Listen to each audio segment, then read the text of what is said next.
La guerra por tu conciencia.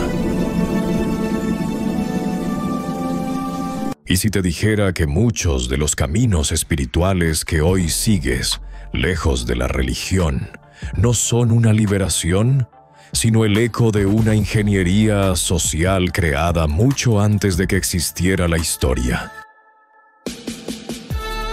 ¿Y si te dijera que el despertar espiritual que te venden hoy usa exactamente los mismos mecanismos de control que los antiguos templos y sacerdotes?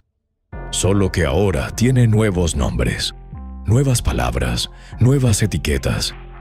Quédate en este video, porque recordar el origen no es nostalgia, es resistencia, y la guerra por controlar la historia siempre ha sido una guerra por tu conciencia. Bienvenido a Archivos del Origen. En todas las culturas antiguas aparece la misma figura, no como metáfora, no como símbolo, sino como presencia, seres que descendían del cielo, que llegaban envueltos en fuego, nubes, relámpagos o carros resplandecientes, que hablaban, gobernaban, castigaban y se marchaban, seres que no envejecían como los humanos, que no pertenecían del todo a este mundo.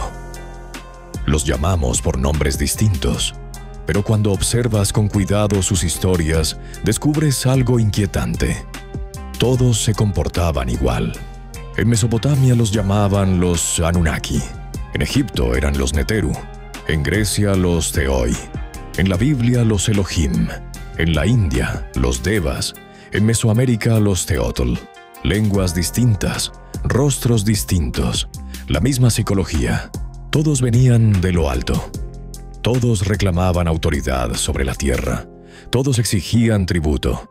Y todos competían entre sí, porque los dioses nunca formaron un solo reino.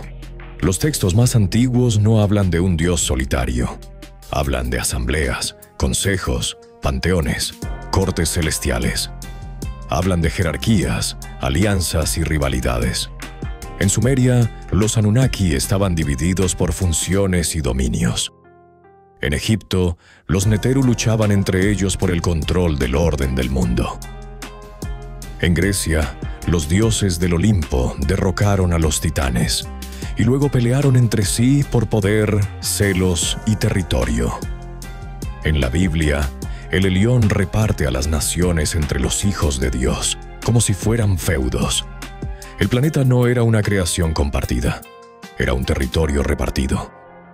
Cada dios tenía su pueblo, su ciudad, su altar, su fuente de poder. Los humanos no eran fieles, eran propiedad. En la antigüedad, una ciudad no pertenecía a sus habitantes, pertenecía a su Dios. Si una ciudad cambiaba de deidad, era una traición política, no solo espiritual. Por eso las guerras no eran solo entre pueblos, eran guerras entre dioses. Cuando Troya ardía, no solo perdían los troyanos, perdía el dios que los protegía. Cuando Israel caía en manos de otro imperio, la Biblia no lo interpreta como una derrota militar, lo interpreta como un castigo divino. Yahvé había entregado a su propio pueblo a otro poder. Los humanos eran monedas de cambio en una economía celeste. Cuantos más adoradores tenía un dios, más poder acumulaba. Cuantas más ciudades gobernaba, más influencia ejercía. La fe no era una experiencia interior, era una infraestructura de poder, y como todo poder se sostenía por miedo. Nos dijeron que los dioses protegían a sus pueblos. Pero cuando lees los textos sin devoción, descubres algo muy distinto. No dicen, si me amas te bendeciré. Dicen, si no me obedeces te destruiré. Plagas, sequías, derrotas, hambre, muerte de los hijos, ciudades arrasadas. Ese no es el lenguaje del amor, es el lenguaje de la extorsión. Págame o sufrirás las consecuencias. Eso no es alianza. Es una relación de poder asimétrica. Por eso los dioses no querían devotos. Querían obedientes. Un devoto puede dudar, un obediente no. Los profetas que desafiaban a sus dioses eran silenciados. Las ciudades que cambiaban de deidad eran arrasadas. No querían amor, querían control. Y cuando observas este patrón en todas las culturas, surge una pregunta imposible de ignorar. ¿Cómo es posible que pueblos que jamás tuvieron contacto describieran a sus dioses como seres venidos del cielo, celosos, violentos, competitivos, gobernantes de territorios y exigentes de obediencia? Eso no es un arquetipo, no es una metáfora, es un perfil psicológico, como si todos hablaran del mismo tipo de entidad. Pero aquí es donde el relato oficial empieza a quebrarse. Porque los textos más antiguos, los que no pasaron por la censura de los vencedores, revelan algo inquietante. No todos los dioses querían lo mismo. Dentro de esos seres venidos del cielo existían dos corrientes, dos visiones opuestas sobre la humanidad. Unos querían gobernarnos, otros querían despertarnos. En los textos sumerios aparecen como Enlil y Enki. Enlil veía a los humanos como fuerza de trabajo, como un recurso, como una especie útil. Enki, en cambio, nos veía como aliados, como aprendices, como seres capaces de crecer. Por eso nos enseñó agricultura, metalurgia, arquitectura, astronomía, medicina, los secretos de la tierra y del cielo. No nos hizo débiles, nos hizo conscientes. El mismo conflicto aparece en Grecia, cuando Prometeo roba el fuego a los dioses y se lo entrega a los humanos. El fuego no era solo calor, era tecnología, era conciencia, era la capacidad de transformar la realidad. Por eso fue castigado. Y en los libros de Enoch y Jasher, los vigilantes descienden a la tierra no para destruirla, sino para unirse a ella. Se unen a mujeres humanas. Tienen descendencia, no como una transgresión, sino como comunión.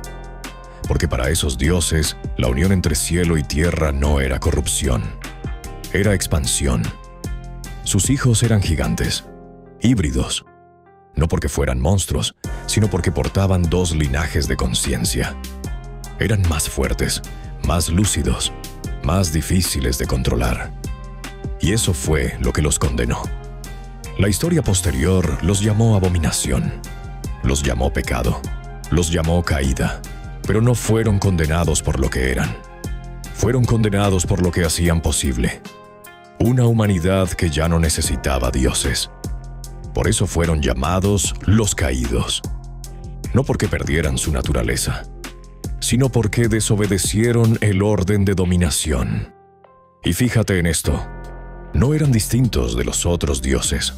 Tenían el mismo origen, la misma esencia, la misma tecnología. La diferencia no era divina, era política. Unos querían humanos obedientes, otros querían humanos conscientes. Y como siempre ocurre, los que querían control escribieron la historia. Los que querían comunión fueron convertidos en villanos. Sus enseñanzas fueron llamadas hechicería. Su cercanía con nosotros, corrupción. Pero lo que realmente nos dieron fue lo único que podía volvernos libres, la capacidad de habitar este mundo como seres divinos encarnados. Incluso el Génesis lo deja escapar. Cuando los humanos comen del árbol del conocimiento, los dioses dicen, ahora el hombre se ha vuelto como uno de nosotros. Y por eso lo expulsan. No por maldad, por miedo. Porque una especie que sabe ya no puede ser gobernada. Porque una especie que siente, crea y comprende ya no necesita intermediarios. Esa fue la verdadera caída. No de los dioses, de la humanidad. Y aquí está el eco que aún nos persigue. Los dioses que ganaron no querían que aprendiéramos a habitar el mundo. Querían que aprendiéramos a temerlo. Y aquí ocurrió algo todavía más profundo que la violencia. Para que este sistema de dioses pudiera sostenerse, no bastaba con ejércitos, ni con altares, ni con miedo. Había que romper algo dentro del ser humano. Porque un ser que habita su cuerpo no puede ser dominado, Un ser que siente su energía vital no entrega su poder. Así nació la idea más peligrosa jamás sembrada en la mente humana, que el alma es pura y el cuerpo es corrupto. Antes de eso, en las culturas de comunión, el cuerpo era el templo. El deseo era energía. El placer era una tecnología espiritual. La respiración, el sexo, la danza, el alimento, la ira, el gozo eran formas de mover conciencia dentro de la materia. Pero después de la guerra por nuestra naturaleza, todo eso fue redefinido. No como poder, sino como culpa. No como portal, sino como caída. No como comunión, sino como pecado. Y esta nueva narrativa apareció en todas partes. En Grecia, Platón enseñó que el cuerpo es una prisión del alma. En las corrientes gnósticas, la materia era una trampa. En las enseñanzas paulinas, la carne luchaba contra el espíritu. En los esenios, el cuerpo debía ser purificado por privación.